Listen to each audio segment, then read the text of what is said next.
السلام علیکم ورحمۃ اللہ وبرکاتہ۔ والحمد للہ رب العالمین۔ سب تعریفیں اس اللہ کے لیے ہیں جس نے تمام مسلمانوں میں اتحاد اور اتفاق پیدا کرنے کی فضا پیدا کرنے کا حکم فرمایا ہے۔ تعریف ہے اس ذات کی کہ اس کے علاوہ کوئی معبود نہیں۔ تمہارا الہ وہ ایک الہ ہی ہے، اس کے علاوہ کوئی معبود نہیں۔ وہی الہ ہے، وہی ایک الہ ہے۔ وہ رحیم ہے اور غفور ہے، غفور الرحیم ہے۔ ہم گواہی دیتے ہیں کہ رسول صلی اللہ علیہ وسلم اللہ کے رسول ہیں، کہ اللہ تبارک تعالیٰ نے رسول صلی اللہ علیہ وسلم کو دنیا میں بھیج کر انسانیت کی اصلاح فرمائی۔ اللہ تبارک تعالیٰ نے قرآن مجید میں فرمایا ہے کہ میں نے آپ کو پوری انسانیت کے لیے نبی بنا کر بھیجا ہے کہ یہ لوگوں کو پیغام دیں کہ اللہ ایک ہے، اس کے علاوہ کوئی اللہ نہیں۔ وہی زندہ کرنے والا ہے اور مارنے والا ہے۔ صلاۃ و سلام ہو آپ صلی اللہ علیہ وسلم پر۔ اے حجاج کرام، اے پوری انسانیت کے مسلمانوں، تم تقوی اختیار کرو، اللہ سے ڈرتے رہو اور اپنی اصلاح کرنے کی کوشش کریں تاکہ تم کامیاب ہو جاؤ، کامران ہو جاؤ اور آخرت میں کامیابی حاصل کرو۔ جو تقوی اختیار کرے گا اللہ کے نزدیک اور نیک اعمال کرے گا وہ جنت میں جائے گا۔ اللہ تبارک تعالیٰ انہیں جنت میں جمع کرائیں گے۔ اے مسلمانوں، اللہ کی اس حدود کی حفاظت کرو جو اللہ نے پیمانہ رکھا ہے اپنے احکامات کا، ان سے تجاوز نہ کرو، کیونکہ حکم صرف اللہ کا ہے۔ صرف اللہ کی عبادت کریں، اس کے علاوہ کسی اور کی عبادت نہ کریں۔ جو اہل توحید میں سے ہوگا وہی ہدایت والا ہوگا۔ جو اللہ کو ایک سمجھے گا، اللہ کی توحید پر عمل کرے گا، وہی کامیاب ہوگا اور وہی جنت میں جائے گا۔ اسی لیے اللہ تعالیٰ نے قرآن مجید میں فرمایا ہے کہ میں نے آپ سے پہلے بہت سے انبیاء کو بھیجا اور ان کو بھی یہی دعوت کا حکم دیا۔ انہوں نے اپنی امتوں کو یہی پیغام دیا ہے، اللہ کو ایک مانو، توحید پر کاربند رہو، اللہ کے علاوہ کسی اور کی عبادت نہ کرو اور شرک نہ کرو۔ اس لیے اللہ نے فرمایا ہے کہ تم اللہ کے علاوہ کسی کو الہ نہ بناؤ، کیونکہ اللہ ایک ہی ہے، اس کے علاوہ کوئی اور چیز نہیں، کیونکہ اس کی ذات زندہ ہے اور اس کے علاوہ کوئی اور چیز باقی رہنے والی نہیں۔ اسلام کی پہلی چیز گواہی ہے، اس کا یہ ماننا کہ اللہ کے سوا کوئی معبود نہیں۔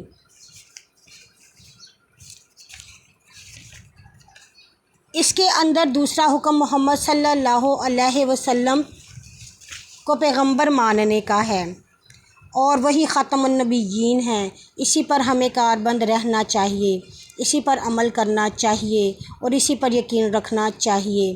یہی گواہی ہمارے لیے کامیابی کا سبب ہوگا اور یہی گواہی ہمیں رسول صلی اللہ علیہ وسلم کا متبع اور تابع داری پر یقین دلائے گا۔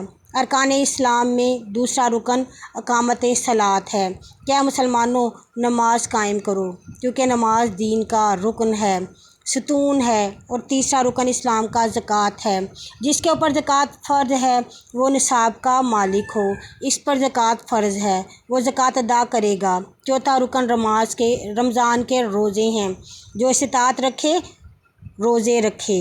اور پانچواں رکن حج ہے، جس کے اوپر حج فرض ہو جاتا ہے۔ انسانیت پر حج فرض ہے کہ اسے حج ادا کرنا چاہیے جو استطاعت رکھتا ہو۔ رسول صلی اللہ علیہ وسلم نے فرمایا، اسلام کیا ہے کہ تم گواہی دو اللہ ایک ہے، اس کے علاوہ کوئی معبود نہیں۔ اور اسلام کہتا ہے اسلام ان لا الہ الا اللہ محمد الرسول اللہ واقامۃ الصلاۃ وایتاء الزکوٰۃ وحج البیت من استطاع الیہ سبیلا۔ گواہی دینا کہ نماز قائم کرو اور زکوٰۃ دو، رمضان کے روزے رکھو اور حج کرو، اور یہ بھی کہ جو استطاعت رکھتا ہو وہ حج کرے۔ اور ایمان والوں کا سب سے بہتر درجہ احسان ہے۔ احسان کیا ہے؟ اللہ تبارک تعالیٰ کو نماز پڑھ رہے ہو تو یہ سمجھو کہ اللہ تعالیٰ انسانیت کے سامنے ہے، گویا کہ اللہ اسے دیکھ رہا ہے، اور اگر تم اس مرتبہ کو حاصل نہ کر سکو تو یہ یقین کر لو کہ اللہ اسے دیکھ رہا ہے۔ اے مسلمانوں، رسول صلی اللہ علیہ وسلم نے فرمایا، اگر کوئی اللہ کے ہاں متقی ہے، کامیاب ہے، اگر کسی کو فوقیت ہے تو تقوی کی بنیاد پر، کسی اجمی کو عربی پر اور کسی عربی کو اجمی پر فوقیت نہیں ہے، گورے کو کالے پر فوقیت نہیں ہے۔ اللہ تعالیٰ نے مختلف قومیں اور قبائل بنائے ہیں، مختلف رنگ و نسل بنائے کہ ان کے اختلاف نہ ہو، اور تفرقہ بازی کے لیے ان باتوں کو مد نظر رکھے، اتحاد اور یکجہتی کی طرف آئے۔ اے مسلمانوں، رسول صلی اللہ علیہ وسلم نے بھی اسی بات کی تلقین کی ہے۔ خود اللہ تعالیٰ نے تفرقہ اور اختلاف سے منع کیا ہے۔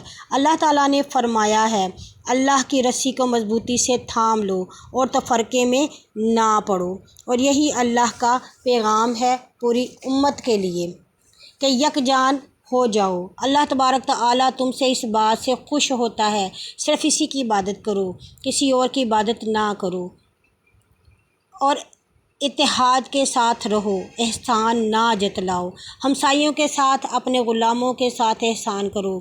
رسول صلی اللہ علیہ وسلم نے فرمایا، کوئی کامل نہیں بن سکتا جب تک کہ اپنے بھائی کے لیے وہی چیز پسند نہ کر لے جو وہ اپنے لیے کرتا ہے، اور ایمان کے ساتھ ایک دوسرے کا تعاون کرو، گناہ کے معاملے میں تعاون نہ کرو، کیونکہ شیطان تمہارا سب سے بڑا دشمن ہے۔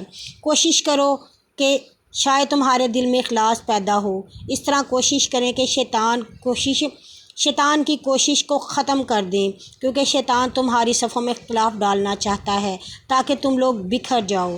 اے مسلمانوں، خود کو بیدار رکھو، ان تمام چیزوں کو اپنے اندر سے دور کر دو، اختلاف کی چیزوں کو اپنے اندر سے دور کر دو، صرف اتحاد اور یکجہتی کی طرف آؤ۔ قرآن مجید میں بار بار کہا گیا کہ اتحاد کرو، اور اسی کی ترکیب دی گئی، زکوٰۃ ادا کرو اور انصاف قائم کرو، اس میں معاشرے کی ہی بھلائی ہے۔ اس دن سے ڈرو جس دن آپ نے جو نیک عمل کیے ہوں گے، زکوٰۃ دی ہوگی، قیامت والے دن وہی فائدہ دے گا۔ رسول صلی اللہ علیہ وسلم نے فرمایا، مسلمان کا بھائی ہے، اسے چاہیے کہ وہ ایک امت بن کر رہیں، اپنی اولاد یا نسل کو اتحاد کی طرف ترغیب دینی چاہیے اور تعلیم دینی چاہیے۔ اگر تم اختلاف پر چل پڑو گے تو تفرقہ بازی کا پیغام دو گے، اور اسے پوری امت میں تفرقہ بازی آ جائے گی۔ اے لوگو جو استطاعت رکھتے ہو، وہ اللہ اور اس کے رسول کی اور اپنے حکمرانوں کی اطاعت کرو، اور ایک مسلمان کی ذمہ داری ہے کہ اپنے سربراہان کو اور لوگوں کو بھی ترغیب دے، جبکہ وہ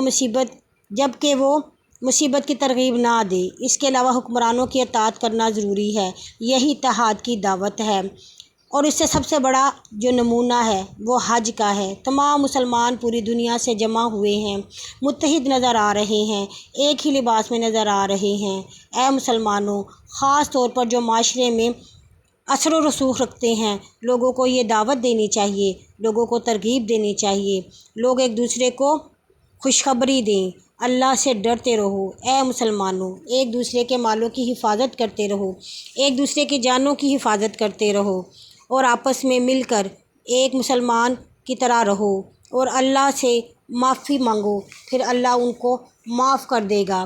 رسول صلی اللہ علیہ وسلم نے حج کے دن، آج کے دن، میدان عرفات میں کھڑے ہو کر یہ خطبہ دیا تھا، پھر ظہر اور عصر کی نماز ایک ساتھ ادا کی تھی، پھر غروب آفتاب تک دعا اور ذکر و اذکار میں مصروف رہے تھے، پھر غروب آفتاب کے بعد میدان مزدلفہ میں چلے گئے تھے، پھر یہاں سے جاتے ہوئے خاص تاکید کی تھی اور بارہا فرمایا تھا کہ سکون اور اطمینان سے چلو، وقار کے ساتھ چلو۔